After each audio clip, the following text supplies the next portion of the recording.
Bust it. Can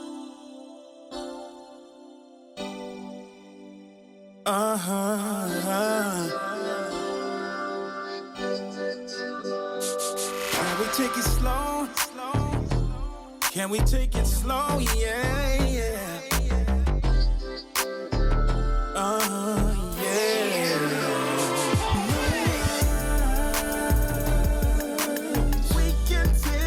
We can take our time. Let's not rush a thing. Yeah. No rush. Oh, yeah. Baby girl, there's no. Drop it down on low speed, low speed. You don't have to be shy, it's just me. And I got everything you need tonight. Leave your clothes by the door, you don't need those. You so sexy with your t-shirt and your panties on. I'm trying to ride your wave, swim in your waterfalls to some old school songs. I can tell it's been a long time. Pour you a glass of this slow wine. I'ma take control if you don't mind. Cause it's about to go down right now, right now. Let me feel your soft skin on me.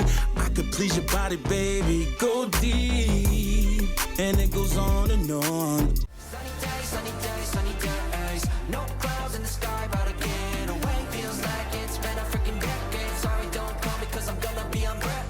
Sunny day, make way. All the stress and doubt, yeah, not today. Feels like it's been a freaking decade. Sorry, don't call me cause I'm gonna be on break. What's going on, everybody? Keither.B of the Keither.B podcast. And with me, I have Ward. What's going on, Ward? Hey, what's going on, Keither? Oh, you know, man, I just figured I'd have you over and let's do a podcast. You know, just your name, just what I know about you. I know it's going to be a banger of a podcast. So here we go. How are you, man? I'm good, brother. I'm good. Thank you so much for inviting me, man. We finally made it happen. Yeah, we've been talking about this for probably a good couple of months, right? Yeah, it's been a minute, but we made it happen, so I'm happy about it, brother. Good. I'm glad to have you. And I knew when I started watching your music video, once I found out that you had a music video and you're all about being in the media, I was like, man, this guy is going to be something someday. Yeah. You know, if you're not already, I don't know, maybe I'm late to the game. You know, so I'm definitely going to showcase that video. Yes, sir. You know, so no rush. No rush. Yeah, it's crazy, man. We just, I don't know, we like Superman Clark Kent type of thing going on, you know what I'm saying? Because just like you, I didn't know you had a podcast. I say, what? That dude got a podcast? What? Yeah. You know, and so you started talking to me about it, and I actually went on your page and, you know, took in some of the videos and some of the content. I was like, you know what? He's pretty good. Like, how? Yeah. Like, well, thank you. Totally beginning stages right now, but, you know, I have hopes to keep doing it and be a little bit bigger than I am one day. Yeah, I mean, you know, you're on your way. You are on your way. You know what I mean? There's a lot of people talking about it, and there's a whole lot of people not doing it. So it's just, you know, I like it, man. I like what you're doing. Okay, I'm going to get back to when I introduced you. I called you Ward, which is your real name. Everybody at work calls you Bear. Yeah. You know, because your stage name is Billboard Bear. So if you don't mind, tell us a little bit about how you got into the singing industry. Oh my goodness. I didn't really want to sing at first. My family, I come from a family of singers, church singers. And my grandmother, she was authoritarian.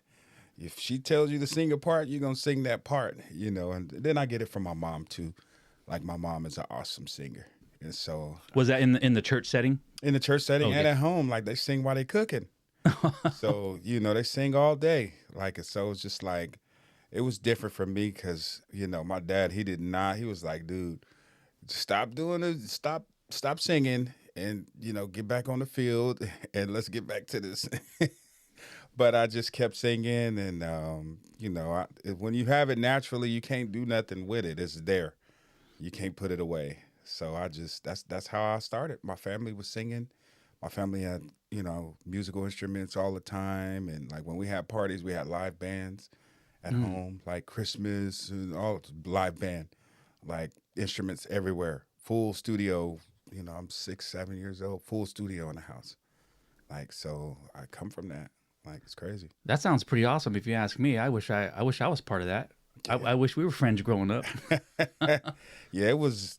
You don't know how different your upbringing is until later on, and you look back. Like all my uncles played musical instruments, like literally in the house, walking through the house with a saxophone, like playing all the time. Like, and I didn't geek on it until later on. Like you see other families and other people, like no one in their family plays an instrument. I'm like, why nobody plays nothing? I'm like, do you guys listen to music? Like, what are you guys doing here? Like, so. I find that usually when people that really get into, like, say you're making videos and really singing as like part of like something you really want to do, you can sing. Yeah. You can sing, but I'm sure people around you recognize that you can sing. When did you first start getting recognized amongst your inner circle, your family? Like, oh, wow, Bear can sing, and we're going to do something with this. I don't know. Probably around middle school. I went to a certain kind of middle school. I went to a manual arts middle school. So it's like everything that we did at the school was all based around the arts. And I played instruments, just like everybody else. Played a lot of musical instruments and stuff. And my teacher, he was like, you know what? We're gonna have you sing one of the songs. I'm like, what? He's like, yeah, we're gonna have you sing this song. And so I just kept. He kind of had pushed me out, like, go sing. So I'm singing. I put my instrument down, go in the front. It was actually we played a lot of stuff from the radio at my band in middle school. Mm-hmm. So it was an Usher song. He was like, "We're gonna play this Usher song." I was like, "Are you serious, dude?" He was like, "Yep, let's go, y'all. Put the charts together." And you're singing it? And I'm singing the Usher song because the band was a touring middle school band. Shout out to Arthur Coleman. Shout out to Hamilton, everybody that went to Hamilton. And that was some of my first performances. Like, it was crazy. Like, Nice and Slow by Usher. That was one of we're playing that in middle school. So imagine that as a jump off. Excuse me, like Nice and Slow. You're singing it in middle. You know what? They're, besides the meaning of the song, I'm sure they're just showcasing the vocal of it. Apparently. Yeah. I mean, it was, now looking back, it was like sus, a little suspect, but the way that it was presented and the way that we went into it, like to where like. During the Usher video, like, you might not remember, but Usher kicked his shoes off and slid across the floor in the video. I did that. I had to do that. I kicked my shoes off. Bam! I'm sliding around. It was part of our show. We had a show. You know what I mean? And it was awesome. To kick it off. Man, I just remembered that right now that we was doing that. But yeah, man, that was one of my starting points as far as singing and stuff in front of people and performing. Okay, and that was middle school? That was middle school. That was 8th grade. Did you continue the music aspiration in high school? Yeah, I actually finished up in middle school and went to, man, it feels like I'm talking about like dinosaur age or something. Let's do it. But I finished up and went to high school. I went to Franklin here in Stockton, California, Franklin's high school. I didn't know what I was getting myself into. I didn't know I was coming into a musical powerhouse of a school. Mm-hmm. I didn't know my teacher, shout out, rest in heaven, Mel Wan. He was I'm talking about a small, just Asian guy, just a small guy. Be like, oh, who's that guy? He's just a small guy, man. But when he started talking, oh my God, when he started to moving and doing his thing, you would have thought the earth shook. Like, so much respect for this dude. Right on. And he picked me up, and we got down the road with this music stuff. Like as far as instruments, like I played tuba, I played in the concert band, sousaphone in the marching band. I played trombone in the jazz band. So, and then we had summer camp, summer music camp, like, you know what I mean? And so even that school was a touring band school. Wow. Like I was rarely at school. Like I think I barely graduated because I was gone so much. And then I didn't like school anyway. So, yeah, man. Okay, real quick. I'm going to end the high school segment, but what do you mean by touring high school? Franklin High School was a touring high school? Yes, it was a school. It was like it was a school where you didn't know that it was like a manual arts type of school just because it's Franklin. It's on the east side, But Right. The music program was an internationally known music program, like where we would be first place in national jazz competitions and stuff like that. Touring meaning like to keep kids interested in music. We toured during the school year to middle schools, to elementary schools, to do concerts, put on concerts. Some of the city events, we'd be at the city events playing. The marching band would be there. The jazz band would be there playing. And we were always somewhere playing, somewhere putting on a show. It was part of our fundraising. Okay. Too, because we did big tours, like out of state. Like, where's the furthest that you've toured in high school? In high school, the furthest I toured was we went to New York and Canada. Oh, wow. And for a kid coming from South Stockton to actually fly and go, I think that was one of the first times I even been on a plane, if I'm not mistaken. Wow. Thanks to high school. Thanks to jazz band. Yeah, and that's just a little something to where getting into a performing art. Yeah. That's one of the where they call it the benefits. Yeah. And looking back at it, he was really prepping us. Mm-hmm. He was prepping us. We didn't know. He was prepping us. Everything about the tours in high school resembled a real life working musician. Like we got money every day to eat. It was per diem. You get that when you're actually touring as a professional, artist or whatever. Yeah, we did have curfew. We had parents. It was a lot of people pouring a lot of money and a lot of time and effort into us to make sure that we were safe, taken care of, and that we got a full experience. Wow. Because I'm sure you had a handful of chaperones. Yes. Parental chaperones.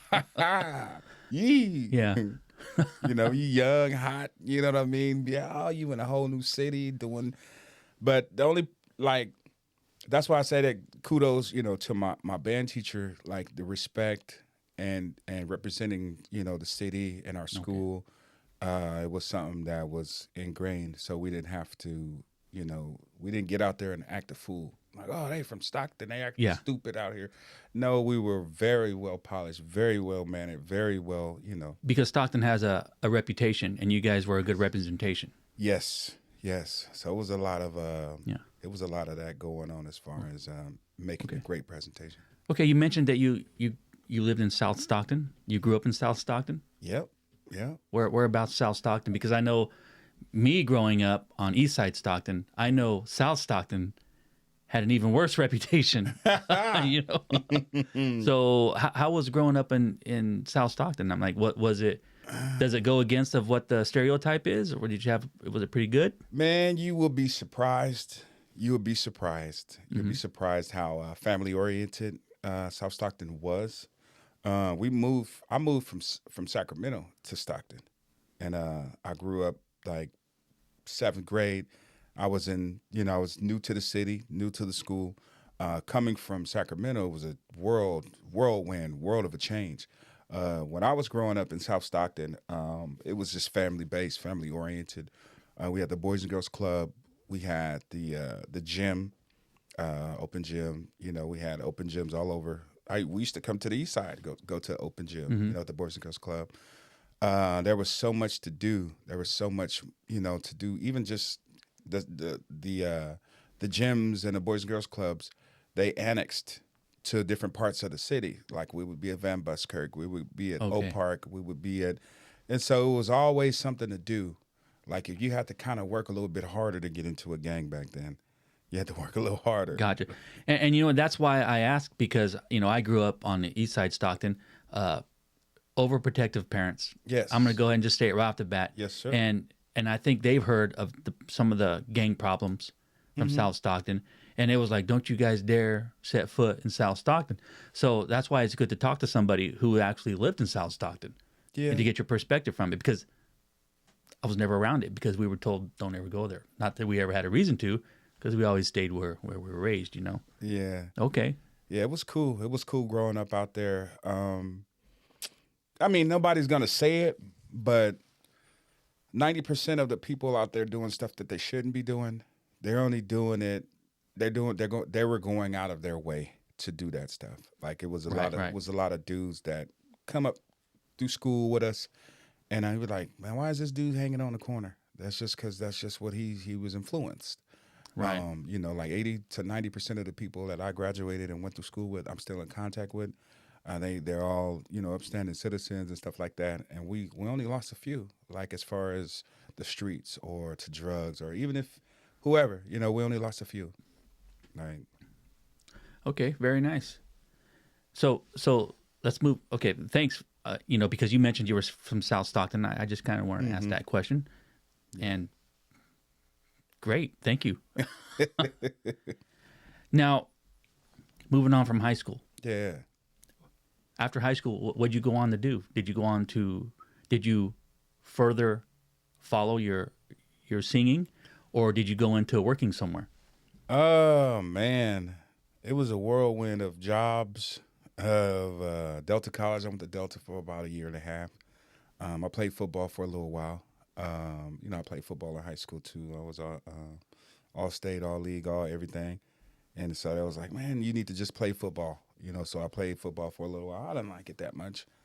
I don't know why. You know, I was into some other stuff. And so I went to Delta, and I just worked all kind of odd jobs, like after high school. And I got tired of Delta, so I dropped out of Delta. And I need to go back, so just show my kids. But yeah, I was a security guard for a little while. Okay. I did all kind of warehouse work, like all kind of stuff. I hate working. Like I just didn't like it. Okay. So you're going from job to job. What about singing? Did you have aspirations to start? I did. Like recording yourself or trying to join a band or? It was crazy. It was an organic type of thing that happened. We was trying to figure out, like me and a few of the homies, we're trying to figure out what we're gonna do with this music. We gotta work. We gotta do and a large percentage of the people that was doing music with us start doing real life stuff. And like, man, you guys are trying to do music, man. I'm trying to get a job. Right. Yeah, exactly. You know, and a few had kids, fresh out of high school. You know, a few had different, you know, life was lifing at the time. Well, yeah, because music alone isn't going to support you like that. Nope. That is something that's kind of on once you graduate high school, that becomes on the back burner. Yes. But it's something that never leaves you. So yeah, you do have to start life, and then it seems like it'll come back to you. Mm-hmm. You know. And so for a few of us, we just stayed close. Like a few of, you know, my partners and my brothers from high school, like we stayed close together. And some of us just was like, you know what, we're going to keep doing music. And, you know, I wasn't a studio singer at the time. I actually really wasn't a singer like that at all. Yeah. Like I was a singer, I could sing. And so we just developed it. Like one of my partners, his mom had a recording studio at her house. Oh. And like just equipment, like, because she was into music, because, you know, and she imparted music to her son, which was my partner. And so my partners, two brothers. And then I was like, man, let's start turning on this old equipment and see what we can hammer out of this stuff. Let's learn it. So she taught them how to use the equipment, and we all learned. And every day after school, we just get on the equipment. Like that was what we liked to do. Like even like coming out of high school and going into adulthood, it was like, and then when you not a bum, when you were just a young, you know, a young man, 19, 20. You use that term very lightly, I know, but very loosely. You 19, 20, and you hanging around making beats and trying to write songs and stuff. you know, a normal person look at you like you crazy. Like, man, what are you doing, man? Go to work. What are you doing, man? You know, and she gave us room.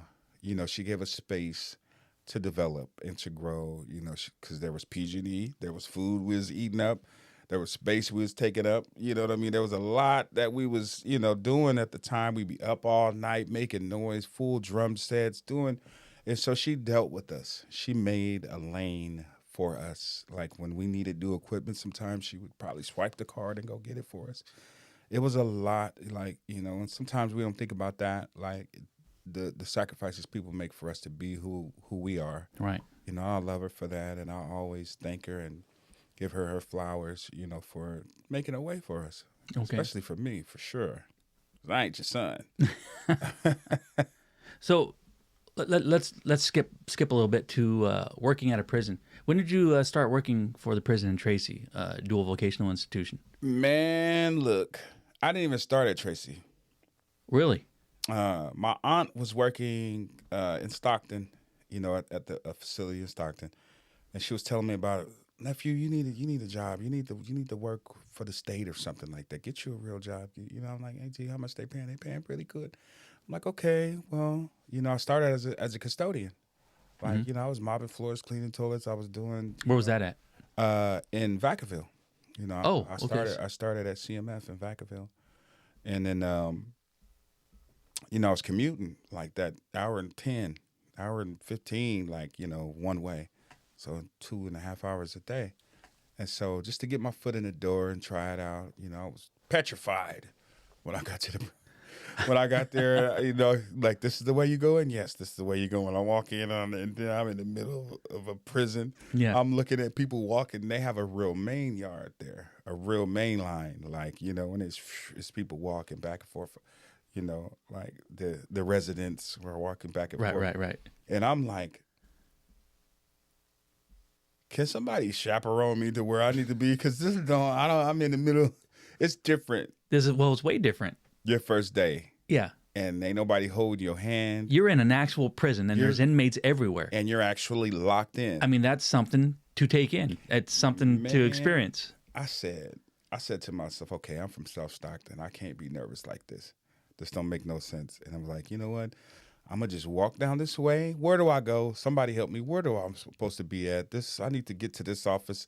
And they said, just go that way. And I just went. I said, are you going to walk with me that way? But long story short, I made it to where I needed to be at. And then I come to find out that if you treat people right, they'll treat you right. And it doesn't matter who they are, where you are. Yeah, most definitely. I found that out. A lot of people, like when I first started working in a prison almost 23 years ago, I was nervous. Yeah. I didn't think it was for me. And I was told, you know what? Everybody knows what they're supposed to be doing. Mm-hmm. They're not worried about you. Yeah. They're worried about what they got going on. Yeah. You know, they know what to do and they're going to do it. You're just pretty much there to stay out of their way and let them do it. Yeah, that's the thing, man. As long as you stay out of the way, they'll stay out of your way. Yeah. And then, you know, you just got to be consistent, you know, about the way you treat people. How long were you at Vacaville? I was out there for exactly 6 months. Okay. Because that commute was tearing me up, you know what I mean? And a lot of people don't even know. They're like, where you work at? What do you do? Man, I thought you was on tour singing. I thought you were... I'm like, listen, I need I have to have a real thing happening, a real check hitting the ground every month. And so it was just like, you know, I had to lock it down. I've been working for the state for, I want to say, almost 10 years now, you know. So it's like, they'd be like, you was there for that long? I'm like, yeah, it's a miracle, right? So after 6 months over in Vacaville, you ended up getting a transfer? Yeah, after 6 months, I transferred to the Stockton facility, and I stayed there for about 2 years. And now, let me interrupt you. When you say Stockton facility, what you talking about? The women's facility? No. The CYA? They're at CHCF. Oh, you CHCF? Mm-hmm. I was there for 2 years, and I was a custodian there, you know, for about a year. And I said, I'm tired of cleaning toilets. So I applied for the warehouse. And then, you know, it took me about 3 or 4 interviews, but I got it. And then so I was at the warehouse there for about 6 months. And then, you know, I decided to take my show on the road, and I transferred to DVI. Okay, for some reason I was under the impression that you worked at DVI before they closed, and then that's why you went to CHF. I don't know why I was under that impression, but I thought you had, had more time at DVI than I thought. Apparently, Yeah, it was a shake and bake type of situation, Yeah. like to where I was at the warehouse at CHF for 6 months, and then I wanted to try something different, so I transferred to actually commute to actually be at DVI, and DVI is definitely a different situation than CHCF. okay, most definitely. Oh, go ahead. You're about to say something. And so I'm glad I had the opportunity to experience a different type of setup, a different type of because I learned a lot there. I was in direct contact with inmates, direct, supervision, over the residents there, and so it was different. It was a different learning curve, and so it enriched me. It made me a better supervisor, a better from being in those situations like where I'm at now at CHCF. It's a little more secluded. I don't have to do all that. Like there, I learned. Yeah, because in Tracy at DVI, obviously the warehouse was inside the gates. Yes, sir.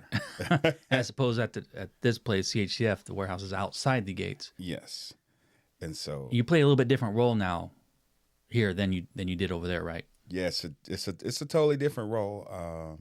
Sometimes people be asking me about what do you do, where do you work, and I tell them I work at a prison, and I'm like, what? Like, aren't you scared?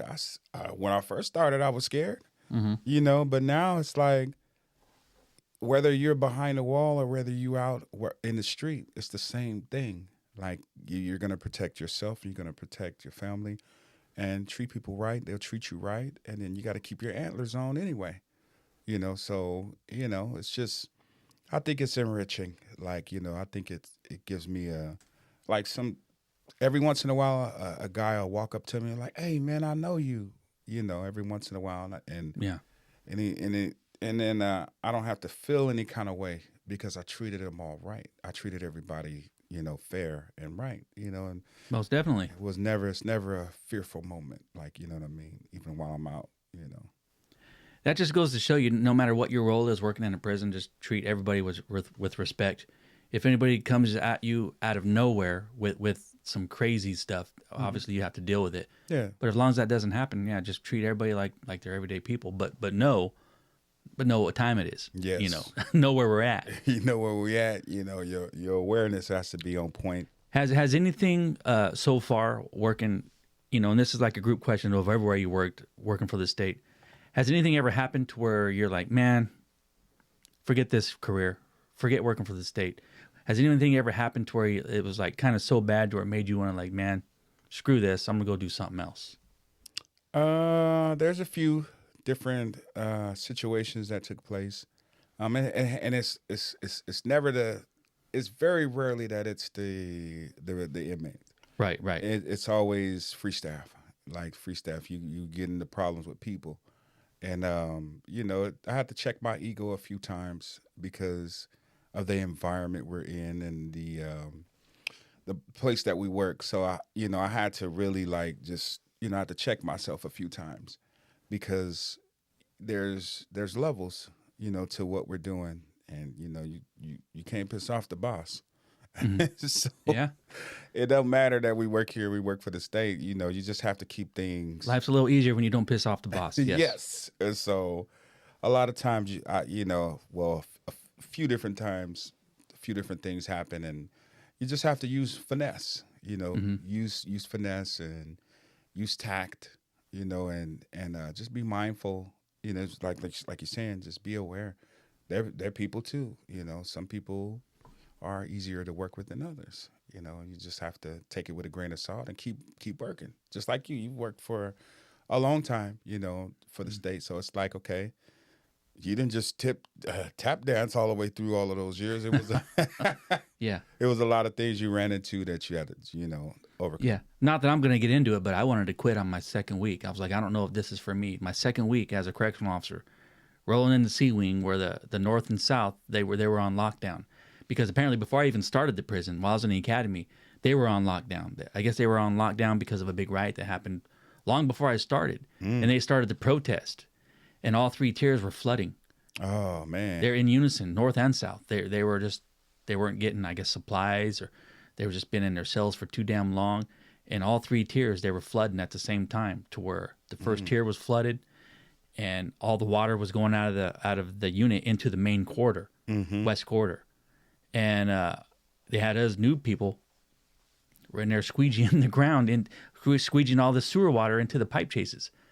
At the same time, while cleaning up, that type of water, they're banging on their doors. They're yelling at us, "Clean our shit. Fuck you, motherfucker." It was just like, fuck, what am I doing? Where the fuck am I working? Is this where I want to be at? I think I'm 2 weeks on the job. And I believe, if I remember right, that was Sea Wing. And I'm like, what am I walking into? But I was like, man, I don't know if this is for me. And then I remember thinking, I'm like, shoot, I got a baby at home. I'm somewhat newly married. We just bought a house. This is all I got. I have to do this until I can't do it no more. And then, just like most careers, things start falling into place. You start getting used to used to that lifestyle. You just start adapting. So here I am 23 years later, and apparently I adapted. Hey. And so yeah, that was that. I'm glad I didn't, because now I have a good retirement. I'm about to retire. And anyways, it ain't about me. Congrats on that, man. I appreciate it. On that. Yeah. Yeah, so. Yeah. Okay. Now, you're a state worker. Yeah. Did you meet your wife before working for the state, or were you a state worker and then met your wife? I met my wife before I started working for the state. Okay. And were you married before working for the state? Yes, I was married before I started working for the state. Wait a minute. Yeah, before I started working for the state, I got married. Okay, so now you're starting to work for a prison. Yeah. What does your wife think about her man working in a prison? Because a lot of people who don't know about working in a prison, you always think the worst. Yeah. Right? Unless you've worked there and know that everything's okay to work in a prison. Man, knowing my wife, she was happy I had a good job. She was happy I had something stable. Because me, I never really worked. I never had a job like that. Because I was a musician. So I did music, and I was into the few extracurricular, type of activities. But I did music, and I was a music junkie. I was hanging out at the studios and doing studio type of stuff, like what those types of people do. And so, like, when I got that job, she was happy. She was just like, "You okay? You safe?" I was like, "I'm safe. I'm cool." She was like, "Well, protect yourself." And she was saying that, and she was just happy that I was gainfully employed. Right. I wasn't always employable. Like, you know what I mean? That's I'm gonna keep it light.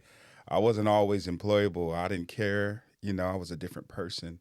I didn't care about authority that much. Like, as far as you're my boss, I have to respect you and do this and that. Because if you talk stupid, I'm gonna talk stupid back. Or if you act crazy, I'm gonna act as crazy as you want to get. That was my mentality. Not immature, but sometimes the will to wanting to have that regular paycheck coming in every month, that's a good can of act right. Yeah, can of act right. My mom was telling me, "Why you gonna work there? All you gonna do is quit." Like, you know what I'm saying? She said that, a bunch of times, and she was almost right. But then I had to grow up. I look at my kids. When I first started working there, I had 2 kids. Mm-hmm. No, I had 3 when I first started working there. I was like, you know what?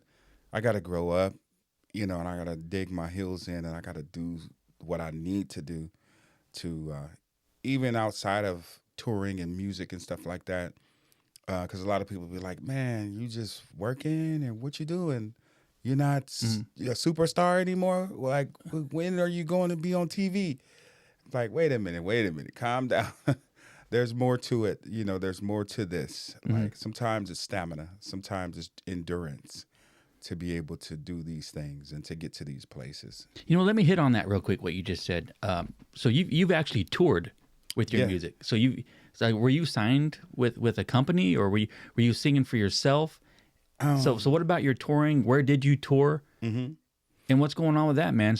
Tell me a little bit about that. I've had a checkered career as far as my music. My very first album, I was with actually my cousin, rest in heaven, my cousin Keither.B. He came and found me, well, going backwards, I auditioned. I think I was about 20. I auditioned for a background singing position with a group called Black Alicious. It's a hip hop conscious group. And I got the spot. And I turned 21. I got my passport.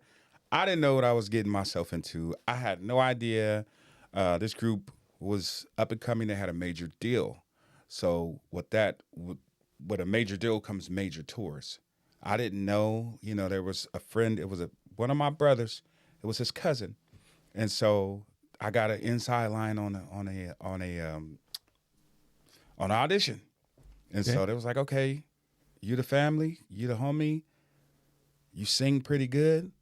We want to work with you. 2 weeks later, we're in the studio. I'm recording on their album, and in a major studio. And it started hitting me a little bit. It really hit me when it was like, okay, you got 2 weeks to get your passport. We're flying out. You have a week of rehearsals. This is all happening next week. You can come to my house and stay at my house in San Francisco for a week, and we're going to rehearse every day for 6 hours every day. So it's crunch time. Crunch time. Whatever you thought you were going to do in South Stockton, wherever y'all was doing, that's out. It's time. It's go time. Pack your bag. And I'm like, I'm talking about the big gulp, the big swallow. But I don't know. I prayed, and I struck out. You know what I'm saying? I struck out into the wilderness. You know what I'm saying? And the first place we went was Iceland. I'm in Reykjavik. Wow. So in that 2 weeks, you checked all the boxes. You got everything done. I checked all the boxes. And now you're out. And now I'm outro. I am out. I'm at SAC International. No, we went to, I'm at San Francisco International. And you're headed to Iceland. I'm headed to Iceland. I'm sending postcards home. I'm like the Blue Lagoon, all that stuff, all these heated rocks. Felt like I'm on Mars. Got off the plane. I'm looking out. Air wind is blowing. It's snowing. I'm on an iceberg, everybody. I'm like, selfie. What the? Yeah, it was wild. That was the first, touchdown. And then we went over to England after that, just kind of like fast forwarding. Like my life has been, as far as music, it has been a roller coaster. It has been beautiful, like, to try to just like compress it. Like at a point in time, I've toured the country with the group as a background singer for about 5 or 6 years. Where we do tours all over the country, everywhere from New York all the way back to San Diego. Like I'm talking about the whole country. We're on a tour bus, like Louisiana, all down in Florida. There was a summer tour. We was on tour with Jay-Z. We're doing concert stadiums. Like I'm talking about, like we're one of the opening groups. Wow.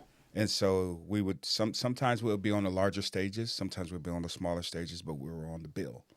And so like I'm standing on stage watching 60,000 people, 50,000 people. Now, let me interrupt real quick. So you're on the bill. So which at your level at this point in your music career, yeah, that's kind of making it. Yeah, you're on the same bill, whether you're up there with him or not. You're on the card. Yeah, we're on the card. Like wow, we're a part of the tour. Based on them having a major deal. So it was wild. Like Pharrell from Neptunes, I met him, hung out with him.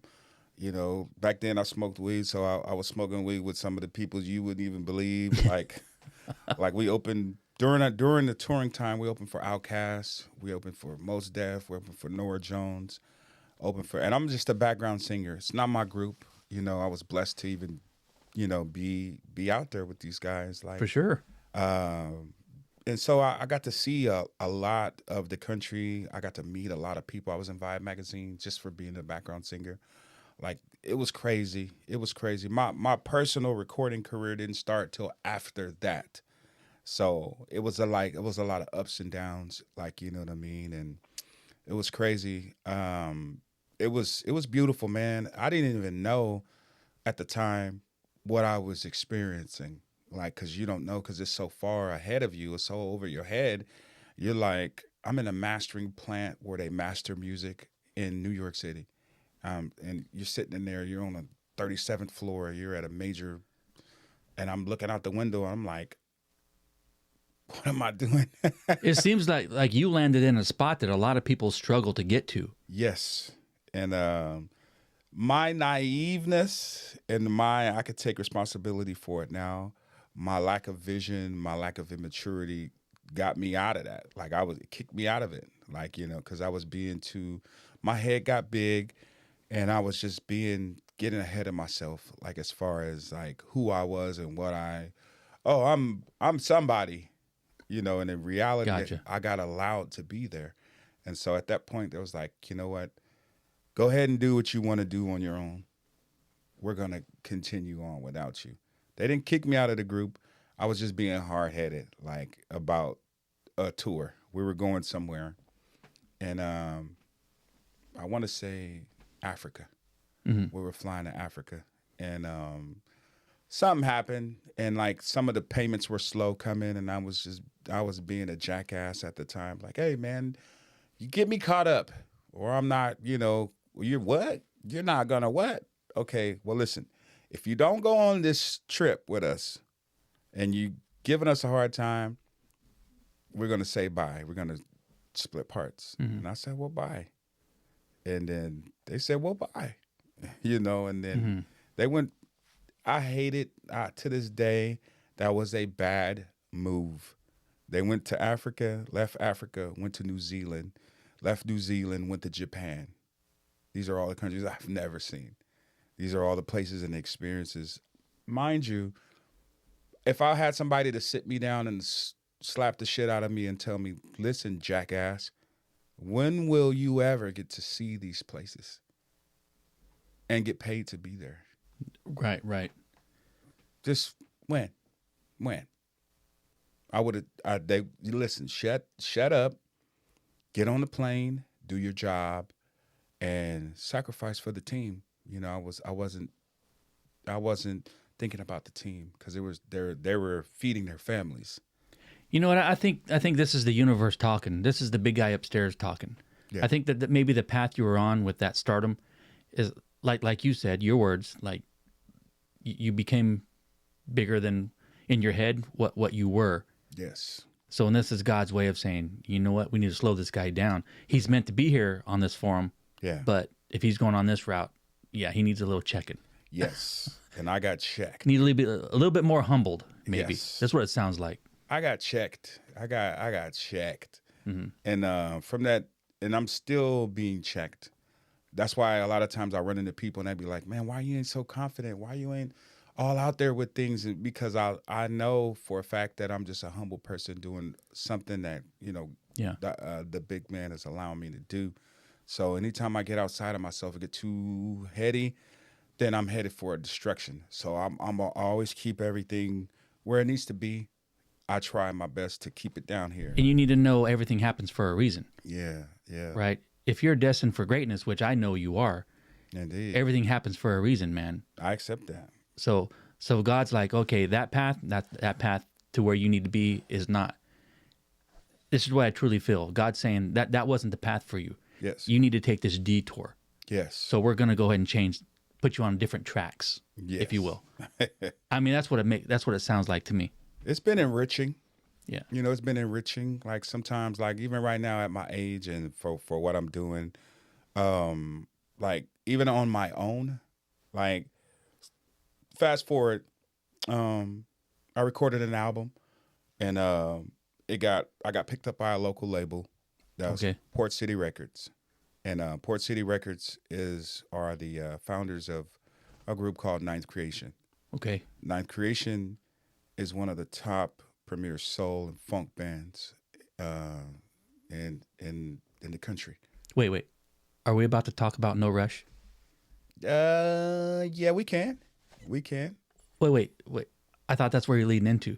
I'm leading into it. Yeah, I can't wait to talk about it because I love that song. Now, No Rush. Okay, fast forward even faster. I started doing music on my own. Okay.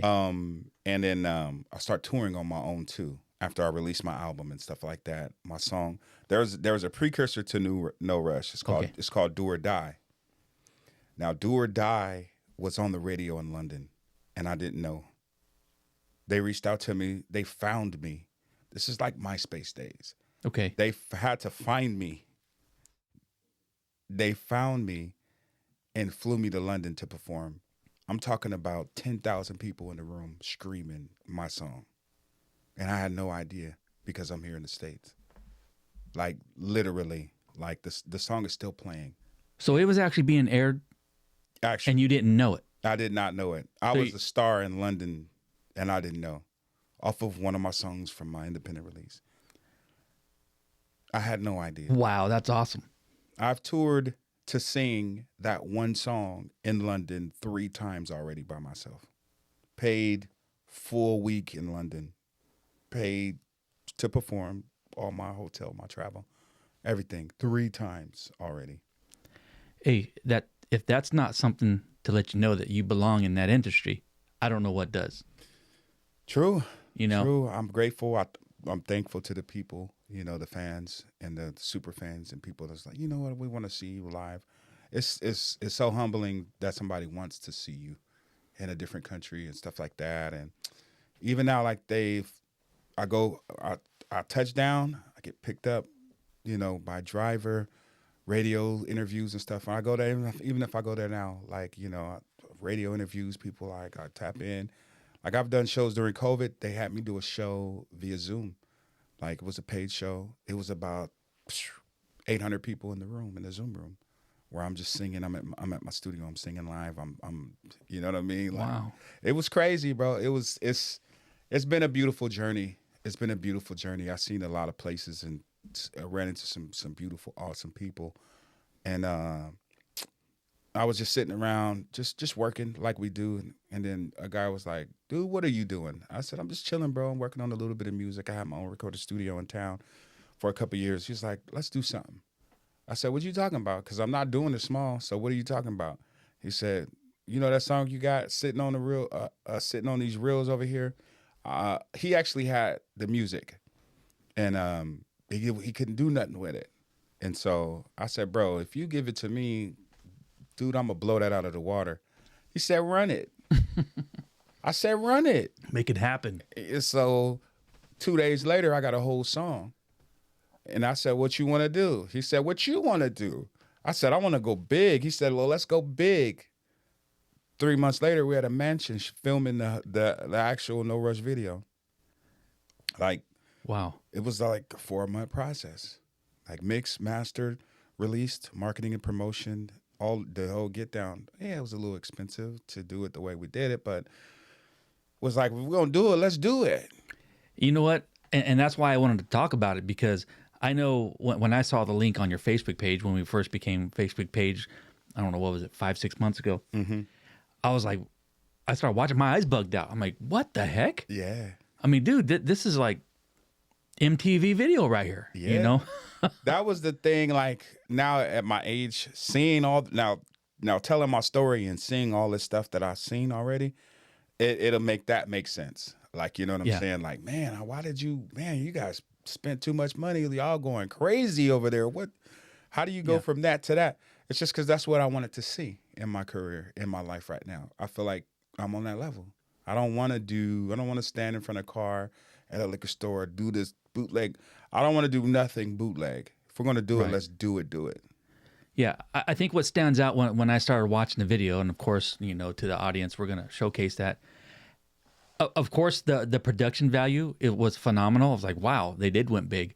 But what I was impressed with was my man sitting right here. I was like, dude, the way you were singing, just the way you presented yourself on the video, like, man, how come this guy isn't much bigger than what you are? You know? I think it boils down to just faith. Just faith, bro. Like, you know, God has been showing me that I have to have great faith. I have to have more faith. Like, you know what I mean? Day by day. Like, I have to believe in what we're doing. Like, believe in yourself. Maybe a little bit more grounding. A little more grounding. I'm grounded. Yeah. But it's like there's a fine line between being grounded and being arrogant. You know, there's a fine line. And so, like, you have to really walk that line and to be confident, but not arrogant. You know what I'm saying? And being humble, but not, you know, too down on yourself. Like, you know what I'm saying? So I'm just trying to balance that out. It's been hard, you know, but once I get it dialed in, then, you know, it's like a race engine that you're trying to tune up. Man, I have no doubt that there are bigger things to come for this guy who they call Bear. Indeed. Who calls himself the Billboard Bear, as you're going to see in the video. And, you know, the producer in me knows about what we talked about before we started the podcast. Now, sidebar, not to cut you off. Sorry. Okay. Sidebar. When I released my first album, the song was going crazy in London. It was doing its thing over here in the States, and it made the Billboard chart. Here in the States? Here in the States. And I was like, oh, wow. How come we didn't touch on this? Thanks for bringing this up. Yes. So I'm like, okay, I got to change my name now. Oh. I don't know what came in my head. I said, you know what? I'm Billboard Bear now. And that's how that name came. Because you're on the Billboard. Because I was on the Billboard. It was like, okay, well, anybody can make it on the Billboard. But then I started climbing.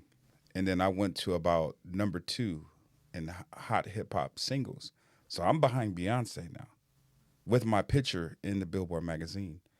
And I was my actual picture. I'm sitting there like this. Like, I'm like, oh my God. Like, a lot of people wouldn't know that unless I told them, or unless I actually, sometimes I have to tear out the magazine and pull it out and show them, like, that's me right there. And I'd be like, what are you even doing standing right here, right now? But, you know, God is good, like, with the things that he does, and he gives us the affirmation and stuff like that. Like, I mean, on the singles chart, I peaked at number 2, but on the regular chart, I think I went up to probably 80 something.